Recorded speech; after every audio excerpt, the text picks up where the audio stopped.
So, a real quick review, you could see the schools of uh, many schools of psychology and how, for example, structuralism and functionalism lead to neuroscientific perspectives, and the cognitive perspective is a branch of structuralism, and the evolutionary perspective is a branch of functionalism that we can really measure and watch behavior based on science and the evolution of human beings as primates. We're primates and we look at other primates' behavior, we could try to understand and predict our behavior in the past.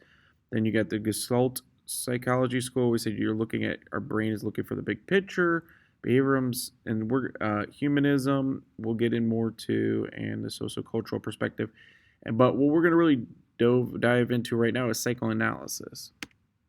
So we start talking about the psychoanalytic or psychodynamic approach to psychology under Sigmund Freud. Now, Sigmund Freud is considered the father of psychoanalysts and psychoanalysis, but also he's the father of modern day psychology and clinical therapy as we know it. Most psychologists are clinical therapists, and they look to his foundations on how to start meeting with people and talking to them one on one or in groups or in marriage counseling and to help them out.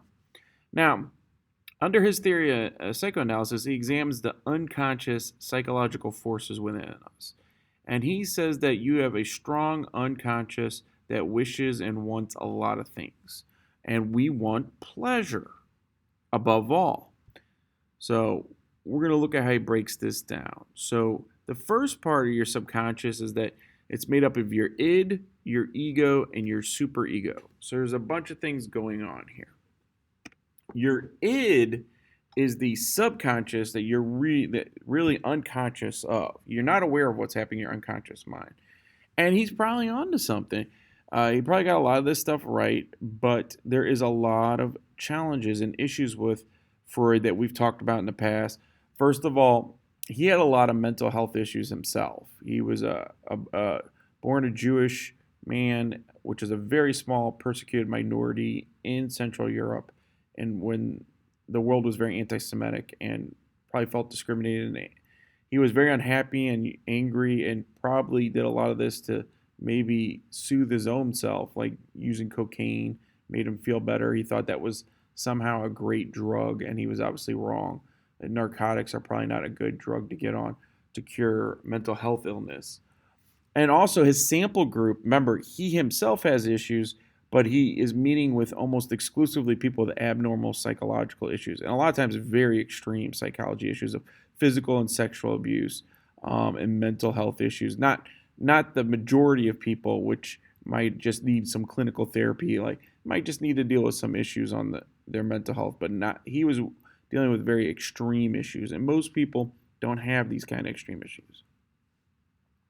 So he wasn't seeing things holistically. Now, the second thing is he talks about is a superego. So you have the id, which is subconscious, that is it's your instinctual sexual drive, it's your pleasure, you're requiring satisfaction.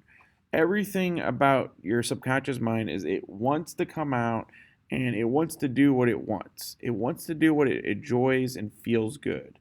So if it want drugs are great, they make you feel good. Your subconscious mind wants to do it. You want to just run up and kiss a good-looking boy or girl. That's your subconscious mind. But you don't know this is happening in your mind, that you want to go procreate. And there may be a lot of truth to this, that if you're buying into this does parallel with the evolutionary psychologist that would say, hey, we're primates. We're meant to mate, and we're meant to procreate. So that is a big part of our. And in psychology, sexuality is a big part of everything from marriage relationships when you get older and understand that. Now, the superego, however, on the other side is saying, no, that's your conscience. It's saying, look, you can't just do this stuff. You can't just go up and kiss cute boys or girls. And I'm married, a married couple, we're not going to just start making out in the middle of church. We know that's not appropriate and that's not the place because of our conscious mind, which means there's mechanisms that we've been taught all our lives and we've internalized in society, and it comes from our parents. Our parents have taught us this stuff as well, and we know that's not appropriate. And your conscious is trying to keep this stuff on the wraps, keep it in the mind, but it doesn't go anywhere. But something else is going to try to battle. And this is your image of yourself. It's the ego. The ego is your conscious self that is created by dynamic tensions and interactions between the id and the superego. So there's a constant battle, and this is how you see yourself. This ego is how you see yourself and deal with this conflict. And if your conscious and your subconscious mind, who's going to win? Is it your conscious and your superego? Is it going to be your id? And what happens with these conflicts is your id sometimes gets through and gets what it wants, but your subconscious mind is trying to stop it. And you can see the id, I like this depiction on the right, is the id is the joker. It's the bad guy. It wants pleasure. It doesn't care about anything else. It just wants to take care of its desires sexually and for pleasure and feeling good. However, your superego doesn't want to have any uh, do anything that's socially unacceptable, or they don't want to act out. So your conscious is trying to stop this. Meanwhile, your ego is wrestling with Joker to try to come to some kind of conclusion on what's going to come out and what's not. You're going to have to enjoy some pleasure sometimes, but the Joker can't come through and win all the time. We can't act on pleasure. That's called hedonism. A hedonist is somebody that acts only on their pleasure senses. The Satanists believe that you should do everything based on pleasure. But Batman has got to beat Joker, and then your superego is going to filter it out and try to stop this stuff to create a more balance to you. And his proof is what he calls Freudian slips. So is this idea that he's like, this is my proof that when you say something you didn't mean, that is your unconscious mind, your id, battling with your ego and somehow getting surpassed your superego. So, for example, if you're counting to 6 and somebody says 1, 2, 3, 4, 5, sex. Whoa, you said sex instead of 6. Oh, that's a Freudian slip because you're thinking about sex subconsciously, is what he's saying, instead of saying the number 6. Or if you say thigh instead of thorough when you write or you say something, that's a Freudian slip. Your desires as a human and a primate internally is you want to come out and you just want to mate and you want to run around and just enjoy whatever you want physically. And those slips come out as evidence.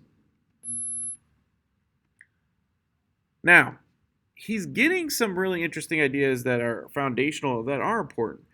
He argues is your subconscious. He argues these two forces are driving, according to Freud, are your and you have to understand that you're only. I like how the iceberg is that you're only seeing 10%.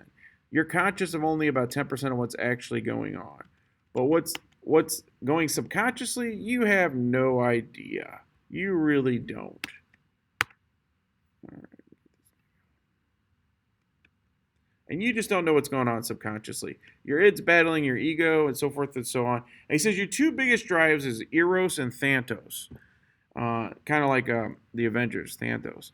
So that you have this Eros is life instinct, that you want to cover all your self-preserving erotic instincts, your pleasure. It's inside of you. It's in your subconscious. You're not aware of this, though. And then your Thanatos is death. It's your instinct that you're scared of death.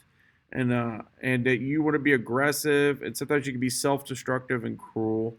And you think about death and your sexuality and pleasure, and this is what's happening. This huge battle is just going in your subconscious mind. Now, do we have a subconscious mind? I think almost all psychologists would say, of course. And we have proof. We do things that are called subliminal priming, where we could see that things are going on. You're thinking about things you might not be aware of. And we do subliminal priming, like we'll show you pictures of people quickly in psychology, and then turn you to look at something else and see if you project your bias or what you're thinking about without even thinking about it. So the question is, did he get the subconscious mind right? Yeah, absolutely. We do have a subconscious mind. However, on these ideas of what's happening in your subconscious mind, I'm not so sure that most psychologists would think a lot of this stuff is not always about pleasure or aggression or self-destruction. Now, the last stage, he also talks about what's called sexual energy is happening as well. So we still use this term today, libido. Your libido is you're seeking your bodily pleasure, the single most important motivating force in adult life. So when you're an adult, everything's about sexuality if you're buying into Freud. And that's what we do. We walk around thinking about sex all the time. Now, subconsciously, this is not necessarily accepted, or most psychologists don't agree with this today. And it's a lot more complicated than that. And we'll get into ideas like heuristics and how your brain does have a subconscious mind, but a lot of it probably has to do with logic and reasoning, that you have to move quickly through information, so you have to consciously be aware of what you've learned in the past. But in his case, even for, and we're not going to get too deep into this, but for infantile sexuality, he says that or traumatic childhood events could be devastating, have negative effects upon the adult individual, and took the form of a general thesis that early childhood and sexual experience were the crucial factors in determination of adult personality. So he thought that your sexual issues growing as a child really shapes your life later. Now, there may be truth in this, but I'm not sure. I think most psychologists are going to disagree with. He gets very into this, and we're not going to go into all this. We don't need to know all this stuff. Like, he'll go into basically, you have stages like that are anal and phallic stages in your life, where you want to you fall in love with one of your parents more physically. You want to be with them sexually, and he says all these things. And again, I want to put this in perspective, though. But Freud himself is dealing with abnormal psychology. So, in my experience, and I am not a psychologist, I'm just a psychology teacher, but I used to work at the psychiatric ward. And what I saw was sexual abuse and the trauma of sexual abuse. It basically did two things that we talked about. And if somebody's been sexually abused, what I saw in teenagers up until 17 is they tended to go two ways. And I think most psychologists would agree with me on this. One is they become hypersexual, which means that like they're really aggressive and they do act out these impulses. And that would kind of align with what he was talking about.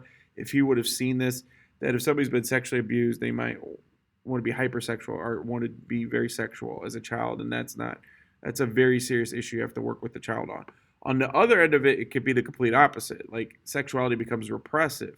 It's not something that they're comfortable with in their lives, and that could come out in adulthood, where it's hard to deal with their relationships when they get married or they're in a healthy relationship. If they've been physically or sexually abused, that could come out in their marriage and a healthy relationship. So is there some truth to this? Sure. I don't think most psychologists are going to say that your sexuality is the driving force as a little child, and that's probably too extreme. But again, he's working with abnormal psychology, not working with all people.